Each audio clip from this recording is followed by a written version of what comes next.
Hello, bachcho, let us read the question first. Which enzymes will be produced in a cell in which there is a nonsense mutation in the LAC-Y gene? Lactose permease, transacetylase, lactose permease and transacetylase और beta galactosidase.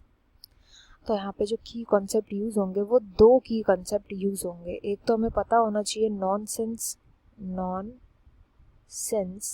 Mutation क्या होती है, nonsense mutation.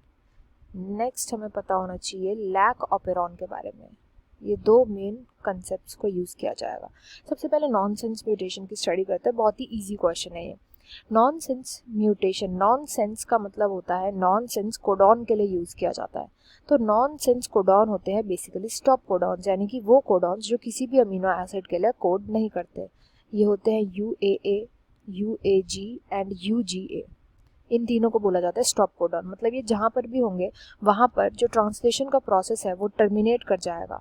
Terminate करने का मतलब क्या होता है, प्रोटीन के सिंथेसिस को रोक देता है। ये उतना ही लंबा स्ट्रैंड होता है प्रोटीन सिंथेसिस का जहाँ तक कि स्टॉप कोडॉन प्रेजेंट होता है। और ये मतलब होता है नॉनसेंस कोडॉन का। सेंस कोडॉन का मतलब क्या होता है, सेंस कोडॉन का मतलब होता है वो कोडॉन जो कि हेल्प करते हैं अमीनो एसिड को लाने में, जो किसी ना किसी अमीनो एसिड के लिए कोड करते हैं। बट नॉनसेंस कोडॉन किसी भी अमीनो एसिड के लिए कोड नहीं करते।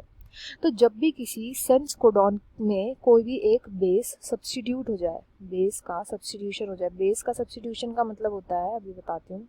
बेस का सब्स्टिट्यूशन का मतलब है कि AUG सी में से इनमें से कोई भी एक बेस आपस में एक्सचेंज हो जाए, केवल एक बेस नाइट्रोजनस बेस एक्सचेंज हो जाए, ऐसे कि उसका जैसे ही सब्स्टिट्यूशन हो तो उनमें से या तो UAA बन जाए, UAG बन जाए या UGA बन जाए। सपोज कोई ये कोडॉन है जो है UCA एंड UCA के अंदर जब सब्स्टिट्यूशन हुआ तो ये बन गया UAA। तो क्या हुआ, इसको बोलते हैं नॉनसेंस म्यूटेशन। नॉनसेंस म्यूटेशन में जो सेंस कोडॉन था वो नॉनसेंस कोडॉन में कन्वर्ट हो गया, जिसकी वजह से यहाँ पे बंद हो जाएगा फॉर्मेशन ऑफ प्रोटीन।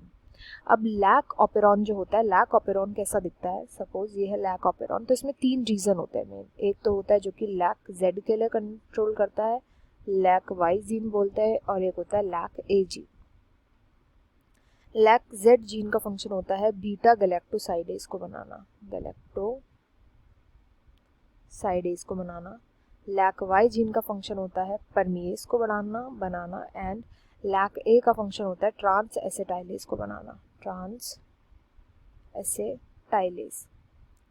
अब इन्होंने बोला है कि जो म्यूटेशन हुई है नॉनसेंस म्यूटेशन वो लैक वाई जीन के अंदर हुई है, लैक वाई जीन के अंदर हुई है। जब भी लैक वाई जीन के अंदर जैसे इसके अंदर म्यूटेशन आएगी तो यानी कि यहाँ पर लग जाएगा स्टॉप कोडॉन।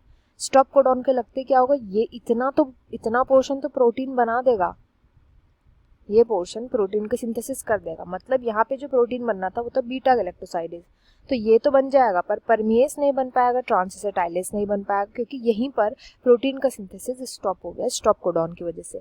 तो ना ही परमीएज बन पाएगा ना ट्रांसएसिटाइलेज, ये दोनों भी नहीं बन पाएंगे। राइट आंसर होगा option D, beta galactosidase. I hope you understood well. Best of luck and thank you.